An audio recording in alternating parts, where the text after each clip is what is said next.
Welcome back to House TV Live. I'm Rick Spence, and with me today is Monica and Richard Ryder with Clearcut Construction in beautiful Wake Forest, North Carolina, sharing a little remodel they did in their own home, a living room, kitchen, kind of opened it up.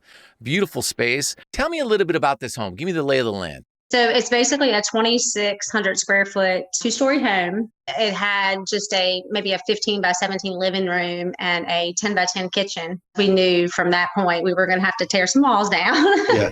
COVID hit as soon as we started this project, almost to the day. So, oh boy, bad timing. It was a lonely project. I did a lot of things myself, but I really wanted to capture three different styles that we like, which is mid-century modern, Scandinavian, and farmhouse. Tell me about some of your material choices in the kitchen. Initially, when I dreamed this kitchen up, I wanted the backsplash to be a focal point. I wanted something with heavy veining. As you look straight ahead, you'll see that it's off balance. That was intentional. The veining is going to go towards the pantry unit.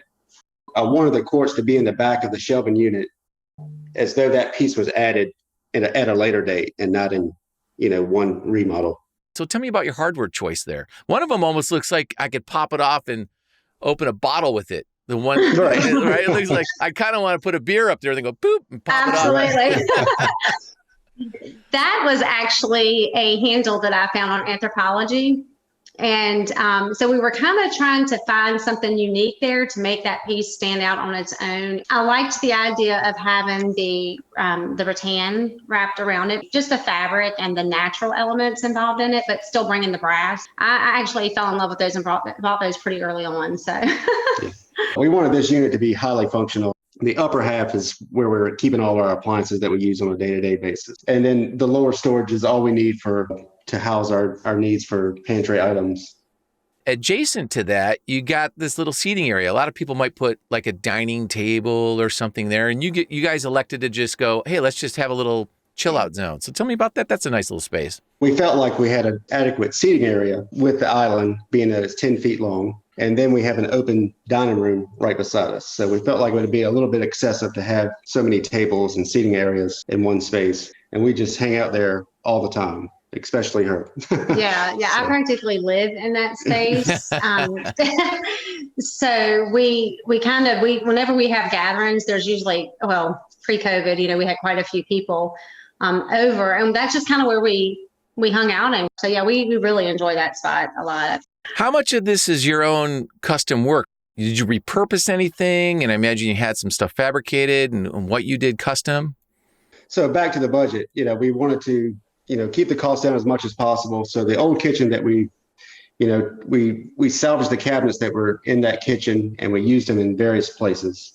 The island is a brand new island. One of my friends built for me. He's actually a refinisher, but all the perimeter cabinets that you see there with the flat doors, they were existing cabinets in the house that we just repurposed and refaced. One thing that's important for me is having a place for things and easy access. So as Richard was trying to repurpose the cabinets and center things up as well on that stove wall, we realized we would have some space there. And so we decided to use that for cookie sheets and cutting boards and things like that. Tell me a little bit more about the island, about your sink, your bar stools, and what I'm seeing there. Yeah, so the island, I wanted to do an applied trim molding that you wouldn't see every day. So if you notice on the end panels that we have that pattern going, and we also did it across where the seating area is. Those are actually functional doors that we're keeping items that, we don't use all the time. Tell me about the bar stools and how often those get used. Are they comfortable? They are. They're slippery. Yeah. We didn't realize that till we got them. But with boys, our goal was to have something that we could wipe off. And with it being an open concept, I went with the swivel bar stool because the TV is directly behind you when you're sitting there. And honestly, they do get a lot of use. That's where everybody sits. With it being lower lying, you still have a visual of the island. The way we designed the doors and had the hardware placed there, we didn't want to hide that. We wanted it to be visual. That was intentional to build it that way. Let's talk about your paint color of the room and also that beautiful blue. So for the colors, the paint colors, we definitely wanted something to reflect the light and to make it have that bright look. For the cabinets, we went with Benjamin Moore's Baby's Breath. I like that color because it has a little bit of a gray undertone, but not to where you would really notice it. And then for the walls, we went with the Sherwin-Williams Snowbound. That's a color that Richard has used quite a bit in his projects as well. It does a really good job of reflecting the light. And then for the cabinet, we went with Sherwin-Williams as well. We went with Wall Street. I was trying to find something that had a blue deep, not too deep, but not a colonial blue either. So it was a fine balance. And just so happens, Richard selected lights from Rejuvenation as well. And when we got them, they were almost an exact match of the paint color that we had already painted. So that wasn't even intentional, but that just goes to show that sometimes you just get a feel for something and it makes the space kind of come together. Yeah, I love the open shelf too. It's amazing what just a little touch of open shelving can do, especially for things you use on an ongoing basis. You got your coffee cups up there, some plates you may use every day. They're not going to collect a lot of dust because you're using them constantly. Yeah, I never knew what I was missing before that. We've always had the enclosed shelves, but it's actually been a great thing. I agree. Just being able to grab it, and when you're cooking, just grab a bowl. And we did have to take that into consideration. We were planning budgets and things just to allow for that, because it's important if you're going to do open shelving, of course, to make it look good. Our clients struggle with that. We want open shelving, but we don't want it to, be cluttered. And so that's one way of kind of in the planning phase, just to decide, okay, what's going to go there? What can I get there that's functional, but that'll also look good? What a big difference.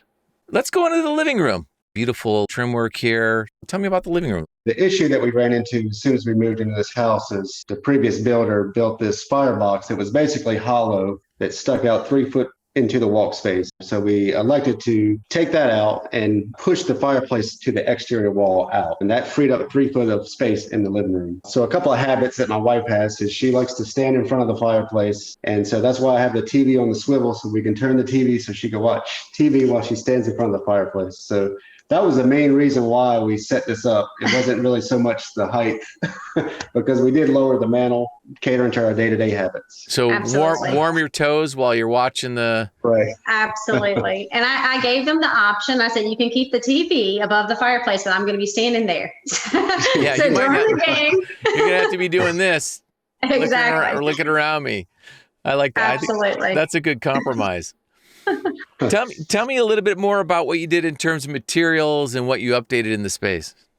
Well, what you see is standard paint grade materials just used in a strategic way. Applied boards to give the paneling look, to give the wall texture. I always wanted to do this waterfall looking fireplace surround. The tile is just a mosaic herringbone tile that you could actually find at local hardware stores. So it's not very expensive. I think it gives a classy look, and the colors within the tile were able to just draw, colors that we had in the room.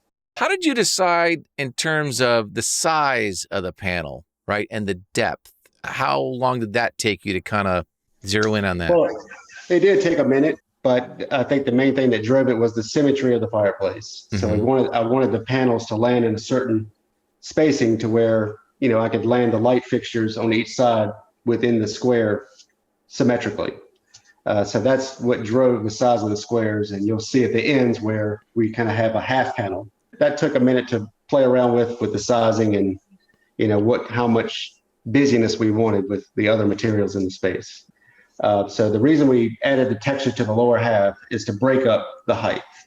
And that's why we added the false beam, at the height of the ceiling in the rest of the house, and then added the texture below. And the other benefit of the texture is it does give another tone of the color. Even though it's the same color, it reflects the light differently to where it gives it a different shade. Mm-hmm. That's interesting there, because on the one side of the kitchen, the beam is necessary, and on this side, it's faux, just to sort of tie it in so it makes sense.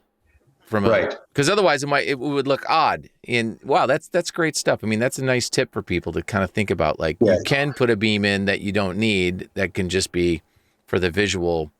That's right. How it looks. To add texture and to ground the space. And that's something I do all the time. Tell me about your furniture choices and sort of your materials in here. It looks like a couple of nice leather couches and very kind of bulletproof kind of space here. Yeah. Absolutely. That's right. So you nailed it. So first priority is, How can we wipe it up and how can we clean it? Right. Yes. The second priority is to capture the mid-century modern style. And that's something that we love. The tricky part about an open concept is you really have to be diligent and mindful as you're making selections, because you do see both spaces simultaneously. You want the colors to complement each other and draw from each other. And so I think that's important as you're in the planning phase. And sometimes, you'll make mistakes and you'll have to send something back. And and sometimes it takes it just being here. Because I think the height of the couches was even important. We didn't want to deter from the details of the island. The other challenge is dealing with all the natural woods and the color tone of the leather and bringing that all together. So we used weathered oak floor finish on the floors that it pulls grays, pulls lighter tones, and then the dark graining of the oak.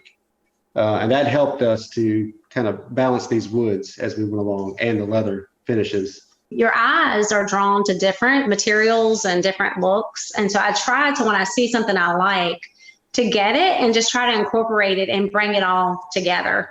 When you're going to tackle something like this, what are the big choices you got to make, right? What are the sort of the top things you really need to think about? Well, the first thing that I say to customers is when they walk into a space, you need to look at, for example, does the sink have to go in the current location? Does the stove have to go in its current location? And then the last question I ask, does the kitchen have to be in this spot? And a lot of times I'll find, and not in this situation, but we'll find that moving the kitchen to the dining room completely solves the issue. And I've done that more than once. In this situation, we didn't really need the breakfast area after we came up with this plan. We needed more kitchen. Now we have this elongated kitchen into that area, and we've created another, stools and seating areas for guests. And what's not going to be missed? I think that's another big thing that what is not going to be missed? If you didn't have it, what are your must-haves and what are just the things that, well, if we had it, it would be nice. And so I think just focusing on what the must-haves are as you're making these decisions. Well, thank you so much, guys. Beautiful space. Congratulations on this. You're going to get a lot of use out of it. Just cozy, welcoming, functional, all that good stuff. And I can't wait to see what you do with your clients, because they deserve great work like this as well. Thank you. Awesome. Thank you so much for having us. Appreciate it. It was great. My pleasure. And we'll be in touch. All right. Thank you. Thank you. Bye-bye. See you guys. Bye-bye.